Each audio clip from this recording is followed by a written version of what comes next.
Here I am with the self-contained light on low, flood beam only on high, and my BT21 on medium for throw, helmet mounted. You can see the rosy tint until I bring the BT21 down in it.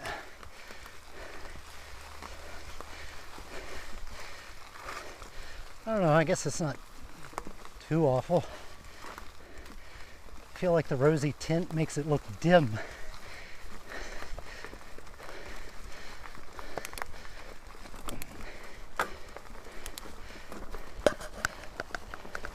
I'll just get a little stretch here.